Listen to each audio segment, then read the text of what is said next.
Look at the middle of the lineup tonight. I haven't seen the middle of the lineup produce like that in a long time. Yeah, no, I agree. I thought Jackson and Rasmussen had fantastic at bats, and Banuelos, had some kind of got us to a really good start because he's the first one that takes a changeup to the opposite field, and then now it's like, okay, that we're not going to roll over. We got the ball up, and I thought that really kind of kick-started the at bats.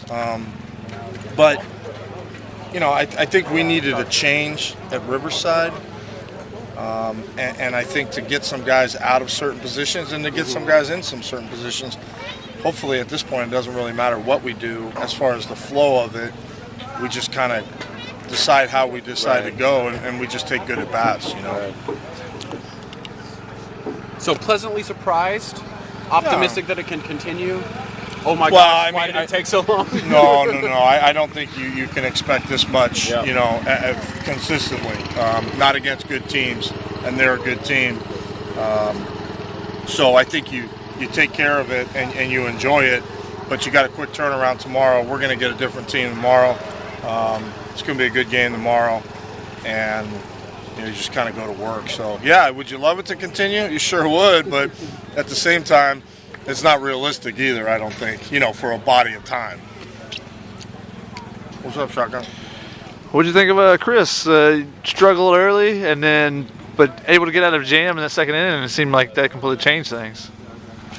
Unfortunately, yes. Yeah, I would agree with your assessment. Unfortunately, that is probably the most breaking balls that I personally, as a pitching coach and or head coach, has ever called by any one person. He's just really fighting his fastball usage and the fastball command.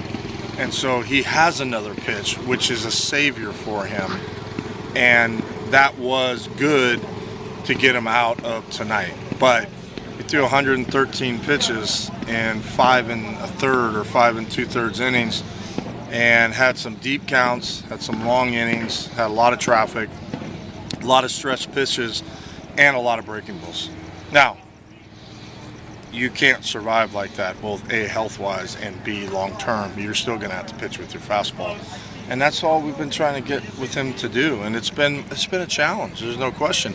I give him a lot of credit. He's better than most, more talented than most, so he can get away with some things.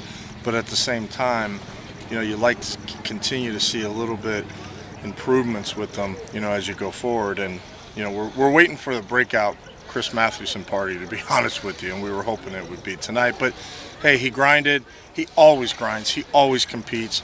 But at the same time, some of it he's fighting himself. Some of it he's trying. Some of it he doesn't know what's going on. I mean, it's a culmination of a lot of things, and, we need him to be good down the stretch. Were you worried about him in that first inning? They're hitting the ball around a little bit? No? They're hitting the ball on fastballs.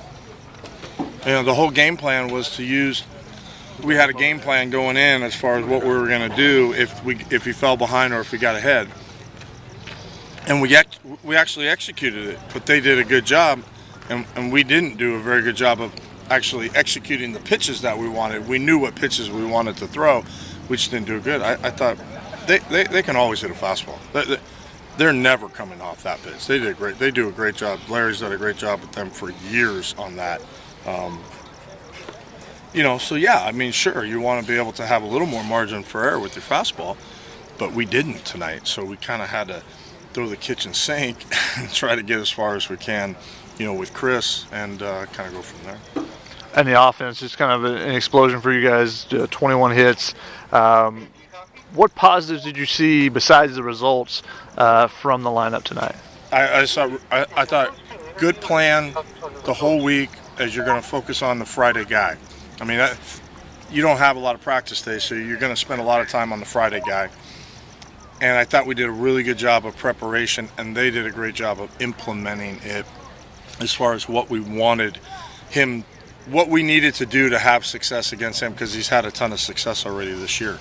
So that's the most positive thing, is taking some plans and some approaches and actually seeing it transition into the game.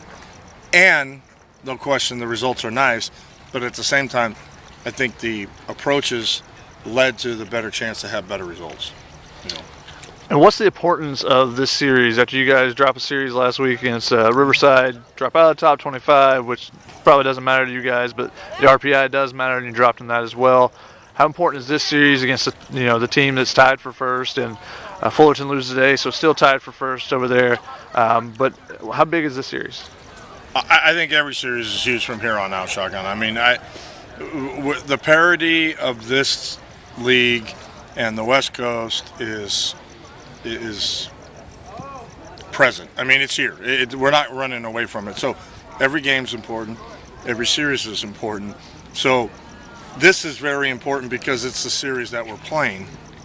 Next week, if you were to ask us how big is next week, I would tell you the exact same thing. I mean, we're going to focus on today and then tomorrow and then the next day. But, yeah, is it any bigger than any other game?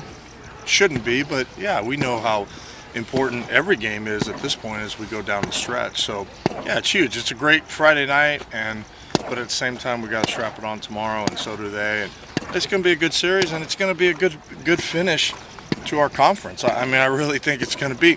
May not be the greatest baseball being played all across from us coaches, but at the same time, it's about just fighting and grinding, and hopefully somebody gets hot and anybody can win.